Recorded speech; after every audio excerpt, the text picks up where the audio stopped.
Mirror times में खुश आमदीद। इसराइल ने मिडिल ईस्ट में जंग का दायरा यमन तक फैला दिया है और यमन पर इसराइल ने नहायत ही ख़तरनाक और भयानक हमला किया है। दरअसल पिछले दिनों यमन के हौसियों ने इसराइल पर जो मिसाइल हमला किया था, उस हमले से इसराइल बहुत ही ज़्यादा बुखला गया। यमन के हौसियों ने जो मिसाइल हमला किया था, उस हमले का बहुत बड़ा असर पड़ा इसराइल पर। इसराइल को तिल अबीब में अपना एयरपोर्ट भी कई घंटे तक बंद करना पड़ा। इससे पहले भी यमन के हौसियों ने कई मरतबा इसराइल पर ख़तरनाक हमला किया है। इसराइल के कई आर्मी ठिकानों को निशाना बनाया, इसराइल का बहुत बड़ा नुकसान हुआ।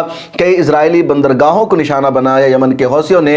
और जो बहरे अहमर है, वहाँ तो लगातार इसराइल का हमला जारी है। कई जहाज़ों का अगवा किया यमन के हौसियों ने, वहाँ से गुजरने नहीं दिया। आलमी तिजारती मंडी ने अपने जहाज़ों के रूट को तब्दील किया। दुनिया में महंगाई बढ़ी, खुद इसराइल को माशी तौर पर बहुत ज़्यादा नुकसान का बर्दाश्त करना पड़ा यमन के हौसियों के इक़दाम की वजह से। अब इसराइल ने यमन के हौसियों पर एयर स्ट्राइक करना शुरू कर दिया है और पिछले 14 महीनों में पहली मरतबा इसराइल ने डायरेक्ट यमन के हौसियों पर एयर स्ट्राइक किया है, फ़िज़ाई हमला किया है। इससे पहले इंग्लैंड और अमेरिका ने मिलकर के यमन के हौसियों के कई ठिकानों पर हमला किया। इसराइल ने रात में जो ताज़ा हमला यमन के हौसियों पर किया है, उस हमला में 2 ठिकानों को निशाना बनाया गया। पहला निशाना बनाया गया एक ऑयल रिफाइनरी कंपनी को, जहां ऑयल रिफाइनरी का काम अंजाम जाता है, उसको निशाना बनाया। दूसरा निशाना बनाया है इसराइल ने यमन में एक पावर प्लांट को। और इन दोनों जगह पर जो इसराइल ने हमला किया है, वो बैनुल अक़वामी कानून के खिलाफ है, उसूलों के खिलाफ है, क्योंकि ये फौजी अड्डे नहीं है, यहाँ से मिलिट्री ऑपरेशन को अंजाम नहीं दिया जाता है। और जब दुनिया ने सवाल उठाया तो इसराइल के डिफेंस मिनिस्टर काट्स ने यह तावील पेश की, यह बहाना बनाया और कहा कि यमन के हौसी इन दोनों मकामात से मिलिट्री ऑपरेशन को अंजाम देते थे, यहाँ से फौजी मकासद और फौजी अहदाफ का काम लिया जाता था, इसलिए इसराइल ने इन दोनों जगहों को निशाना बनाया है। यमन के हौसियों का भी बयान सामने आ गया और यमन के हौसियों का साफ कहना है, इसराइल के इन हमलों से हम रुकने वाले नहीं हैं, झुकने वाले नहीं हैं, दबने वाले नहीं हैं, बल्कि इसराइल पर हमारा हमला जारी रहेगा। और जब तक गज़ा पट्टी पर इसराइल का हमला बंद नहीं हो जाता है, गज़ा पट्टी से या फ़लस्तीन की सरहदों से इसराइली आर्मी बाहर नहीं निकल जाती है, उस वक्त तक इसराइल पर हमारा हमला जारी रहेगा। यमन के हौसियों के तर्जमान ने यह भी कहा कि इससे पहले भी इसराइल के अलायंस यानी अमेरिका ने, इंग्लैंड ने और दूसरे मुल्कों ने उन पर कई हमला किया है, उनके कई ठिकानों को निशाना बनाया है, लगातार एयर स्ट्राइक किया है, लेकिन हम रुके नहीं, झुके नहीं, बल्कि लगातार गजा के साथ हमारी हिमायत जारी रही। फ़लस्तीन को हमारा सपोर्ट मिलता रहा और आगे भी मिलता रहेगा।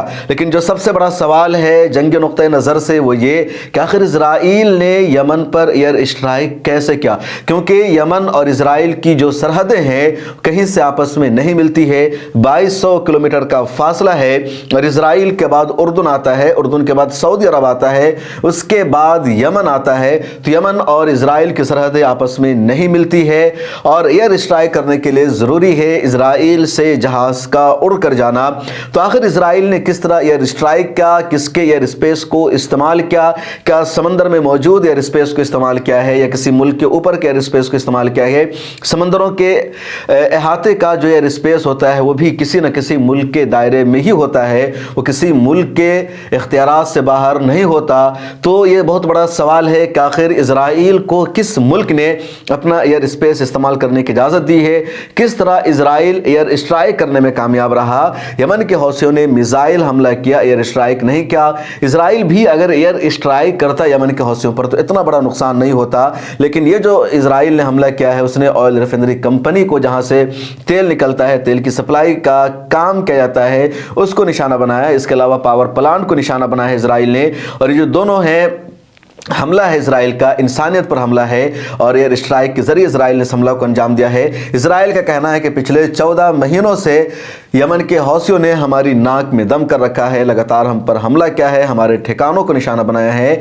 अब ये बहुत हो गया था, हम बर्दाश्त करने वाले नहीं थे, इसलिए हमने हमला किया है। यमन के हौसियों ने भी साफ लफ्ज़ों में जवाब दे दिया है कि हम रुकने और झुकने वाले नहीं हैं। इस वीडियो में इतना ही। सोशल मीडिया के सभी प्लेटफॉर्म पर हमें फॉलो कीजिए और मिरर टाइम्स को लगातार देखते रहिए।